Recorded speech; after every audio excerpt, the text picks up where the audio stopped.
Mary, thank you so much for doing this interview with me. I know it's a busy time for you because we are talking the holiday season, and the show that's going to be airing is about the holidays. First, how do you feel about the holidays? I love the holidays. The holidays are so amazing. It's all about warmth and friends and family and food and drinks and basically everything I love about life. So what is this episode going to be about? Because I know when I've ever gone for my Christmas dinners, it's big, but at the same time, it takes so long to cook. People are cooking for days. What are you going to do to sort of help us get into that Christmas season? I'm switching it up a little bit. I love Christmas and I love classic flavors, but we're doing some really cool stuffing with some cornbread instead of traditional bread. And instead of a big old turkey, we're doing little Cornish hens. Super easy. They cook so much quicker, but you still get that hen that you want. You get a turkey kind of, but mini. Is that always has to be the case? Does it always have to be the turkey? Can people do different things? I know people do ham and people do roast beef and things like that, but in my house, it's always a turkey. You know what? You can never go wrong with a turkey. What advice can you give people, though, too, when they want to make their Christmas dinners? What are some of the things that they should do, and what are the things that they should not do when it comes to cooking? Okay, so things that you should do when making Christmas dinner is make things that you can make in advance, or at least prepare in advance. Have everything done the night before if you can, pop it in the oven, and then have fun with your guests. Something you should never do is try a new recipe on Christmas Day. That is a terrible idea. Yeah. Do you know how many people do that all the time? So let's get a little bit into that. Why is that a bad idea? Oh my gosh. Working with a new recipe, you have no idea how it's going to work in your oven. Even if it's the most beautifully well-written recipe, you need to kind of work the kinks through. See how much salt you like, how much pepper you like, what type of seasoning you're looking for. So definitely give it at least one try before you give it a go on Christmas for the big show. Can you cook too much? And also, should you really worry about the amount of people who are going to be coming for your dinner too to balance things out?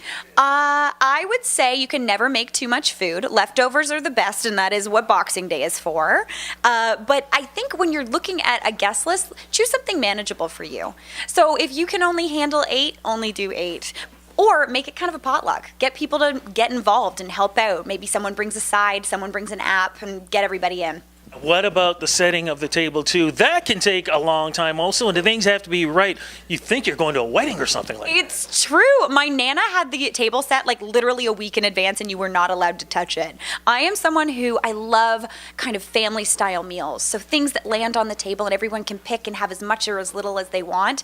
Never try doing plated dishes when it's Christmas. Everybody just should go for it and take their own. And last but not least, dessert. And also I should add in too, not the last thing, also wines. What advice can you give on that on desserts and on wine? Ooh, okay. So if you're doing poultry, white wine is the key. But I'm a red wine girl, so I like doing a mulled wine when you first get there, when you first start the party. That warm cup of deliciousness is so nice.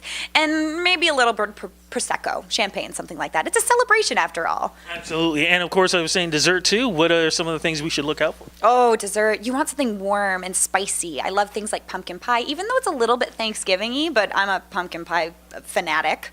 But we're doing a beautiful orange spice cranberry loaf. It's going to be so tasty. It is simple. You can do it in advance, and it is a showstopper. One last question. These days, a lot of people do like to go vegan. Yeah. Is there any advice you can give folks who want to be, they go vegan and they want to have that still special dinner? Any advice you can give them? There are so many amazing vegan options out there. There's different types of kind of almost turkeys that are actually vegan. And when you're doing potatoes, something like that, there are really great vegan butters on the market. They're nice and salty, so they've got a good flavor combination. So you can still have a really good traditional Christmas if you're vegan. Looking forward to it. Looking forward to the special, too. Look, for folks who want to get advice to you, whether it be on the holidays or anything else, where can they go to reach you? Feel free to visit me on Instagram, Facebook, Twitter. I also have a website called A Small Stove. So if you want to reach out, feel free. Fantastic. And Merry Christmas. Merry Christmas.